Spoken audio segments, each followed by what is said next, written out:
Muito boa noite, muita paz a todos, que nós possamos estar junto ao coração de Jesus e que possamos nos sentir confortados pela certeza da presença de Deus em nossas vidas. Nós gostaríamos de falar hoje, na retomada dos nossos trabalhos, sobre uma das passagens mais belas que nos traz o Evangelho, particularmente naquilo que se refere ao Evangelho de João, o livro de João, quando Jesus encontra-se com os seus discípulos naquela que é conhecida como a última ceia, a última refeição, o último momento de confraternização, de estarem juntos. O capítulo 15 nos coloca que Jesus faz várias observações consoladoras aos seus discípulos, dizendo que estaria com eles em todos os tempos, queria a lhes preparar um lugar para que onde ele estivesse, os discípulos, seus amigos também estivessem. Essa passagem é aquela que Jesus diz que já não os chama de servos, mas que os chama de irmãos, de amigos, e que faz uma prece a Deus por esses amigos, pedindo que os livre não do mundo, mas que os livre do mal. Mas, dentre tantas passagens, tantas colocações bonitas, belas, profundas de Jesus, existe uma que nos chama particularmente a atenção, pelo contexto em que se coloca. Jesus colocava-se no momento de despedida, e os amigos que ali se colocavam com ele encontravam-se num momento de profunda solidão, de certeza de que junto dele, dali alguns instantes, alguns momentos, algumas horas, o Mestre já não estaria com eles e de forma definitiva, que estariam sozinhos, colocados no mundo. E Jesus fala de um momento de perda para eles. E dá naquele momento as palavras que dizem da certeza da continuidade da vida, de que a morte não mata a vida, de que a vida continua, de que todos nós continuamos além da vida. Mas nesse momento de dor, em que existe a necessidade desse consolo, desse envolvimento, desse encorajamento, das palavras de fé que tanto se fazem necessárias ao coração que se sente desamparado, Jesus dá um novo mandamento. Jesus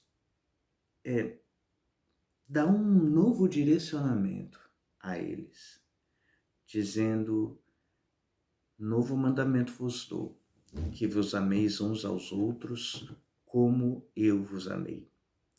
Algumas traduções colocam que vos ameis uns aos outros como eu vos tenho amado. Não importa. O sentido é sempre o mesmo. Jesus chama aqueles que formam o conjunto daqueles que são mais próximos ao amor entre si mesmos. E essas palavras, elas não se perdem no tempo. Elas viajam através do tempo. Elas visitam todos os tempos, até encontrarem a todos os homens em todos os momentos da humanidade, em todos os momentos de dificuldade pelos quais o mundo já viveu, e continuará viajando nos momentos em que nos encontramos agora e nos momentos vindouros, momentos de dificuldade, momentos de dúvida, momentos de angústia, momentos de tristeza. O convite de Jesus é para que nós tenhamos para conosco o mesmo amor que Jesus tem para conosco. E nós nos perguntamos sobre que tipo de amor é esse, ao qual Jesus nos convida. E Jesus nos convida simplesmente à capacidade maior de amor.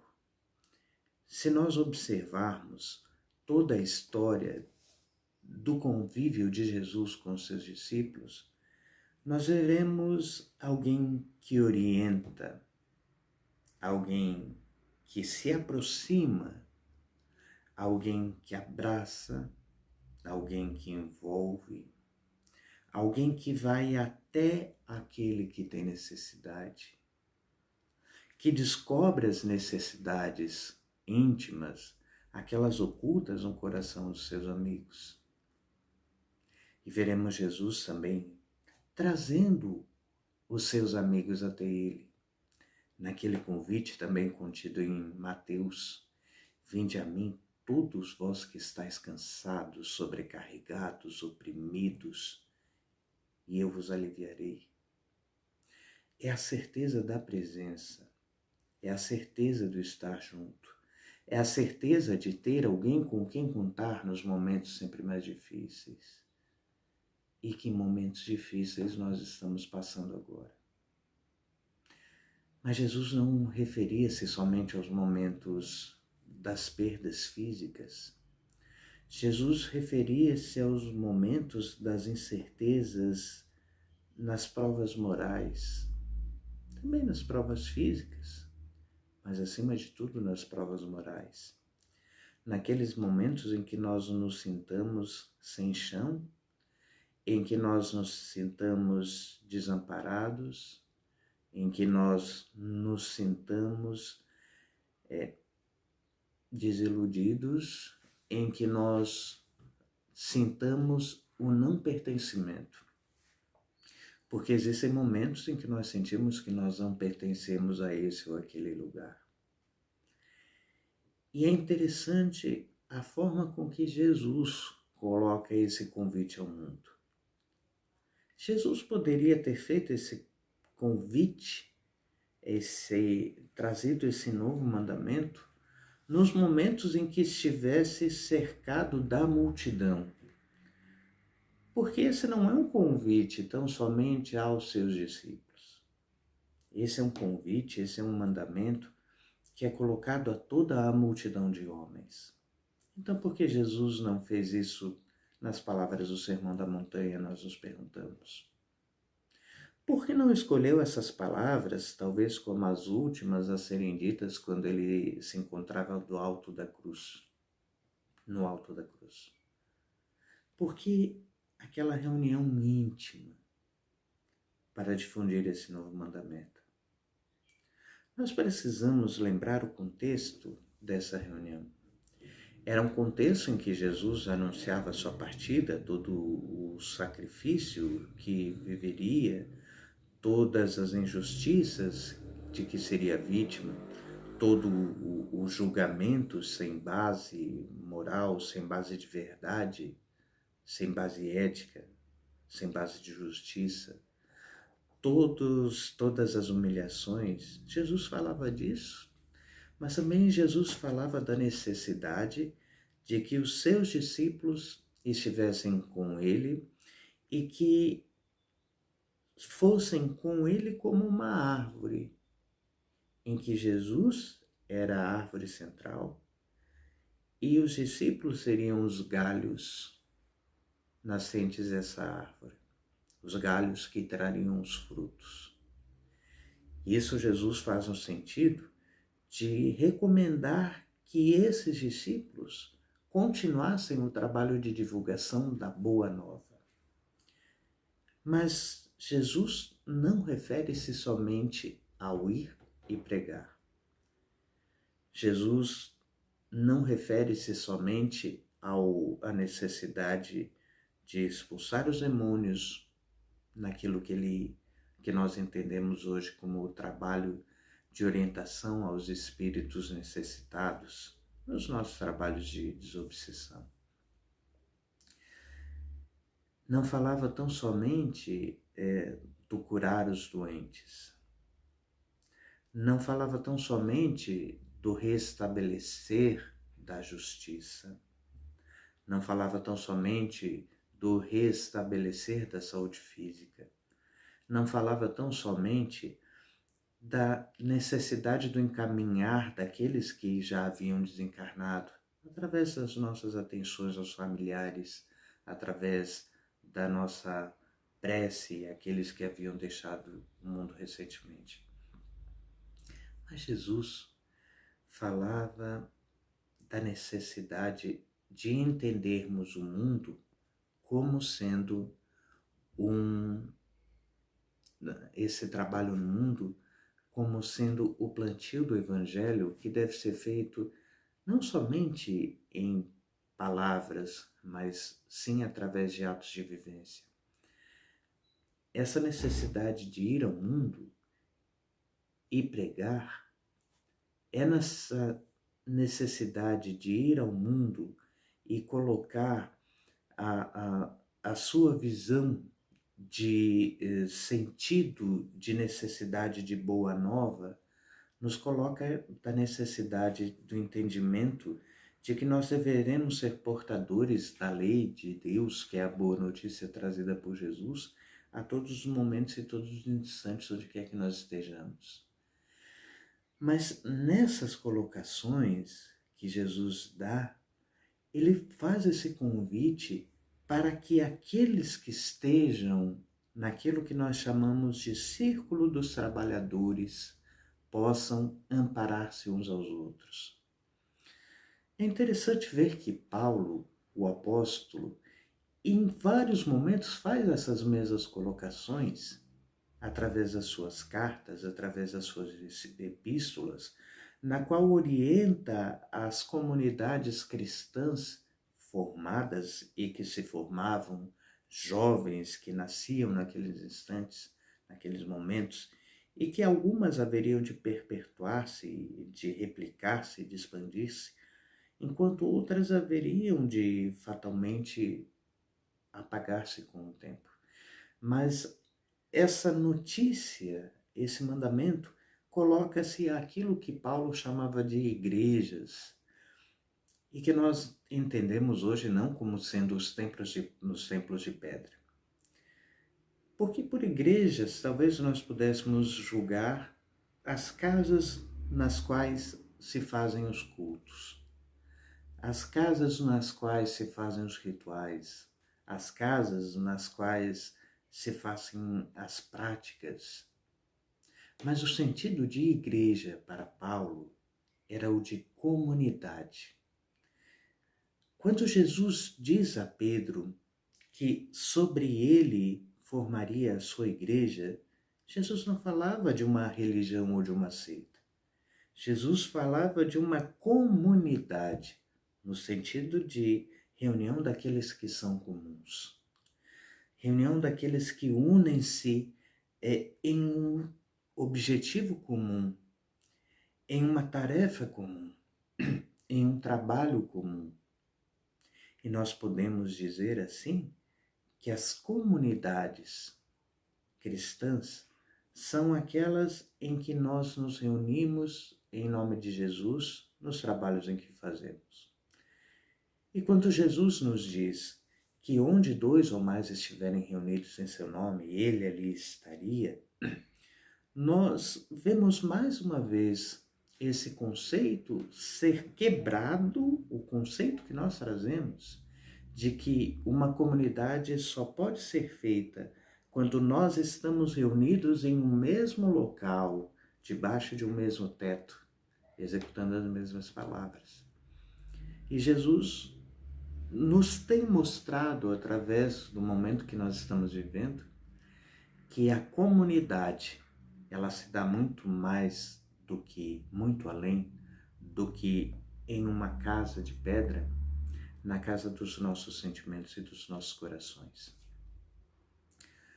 O que o mundo tem vivenciado hoje é através dos pensamentos comuns do bem, aqueles que colocam-se a trabalho do bem, nos têm mostrado isso. Os trabalhos da nossa Associação Espírita Fé e Caridade mesmo, de tantas outras casas espíritas, de tantas outras comunidades que se levantam em nome de Jesus ao serviço do bem, nos mostram isso. Nós podemos estar reunidos em nome de Jesus sem estarmos reunidos fisicamente. Podemos estar reunidos em nome de Jesus, estando reunidos pelo pensamento, pelo sentimento, pelo coração. Allan Kardec, em um de seus discursos mais memoráveis, quando falava em Paris, no dia da comemoração do Dia dos Mortos, nos dizia da união dos pensamentos, a comunhão dos pensamentos. E que isso garante a qualidade de um agrupamento, que isso garante a qualidade de uma comunidade. O que é comum dá-se não pela união dos corpos, mas pela união dos pensamentos e união dos sentimentos, pela união dos ideais. Entendemos assim, então, que o que Jesus dizia àquela comunidade, novo mandamento vos dou, que vos ameis uns aos outros como eu vos tenho amado, nos coloca a nós que fazemos parte de uma comunidade cristã, de uma comunidade que reúne-se em nome de Jesus, a necessidade de que nós possamos olhar para aqueles que nos buscam nas casas espíritas, no nosso caso, em trabalhos de orientação, em pedidos de orientação, em pedidos de consolo, em pedidos de socorro material, de socorro espiritual. É necessário que ali nós estejamos, porque Jesus também despedia os discípulos para esse trabalho, mas colocava como ponto fundamental para que esse trabalho pudesse ser levado a cabo com sucesso, com toda a eficácia, com toda a eficiência, a necessidade de que aqueles que irmanam-se em uma mesma comunidade possam amar-se uns aos outros como Jesus nos tem amado.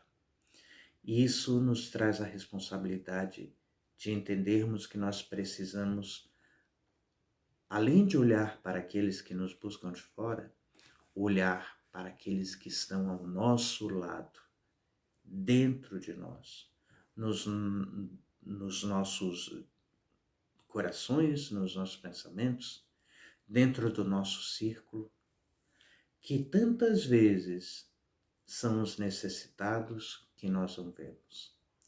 Nós temos uma facilidade muito grande de ver aqueles que nos buscam de fora e atendê-los com grande coração.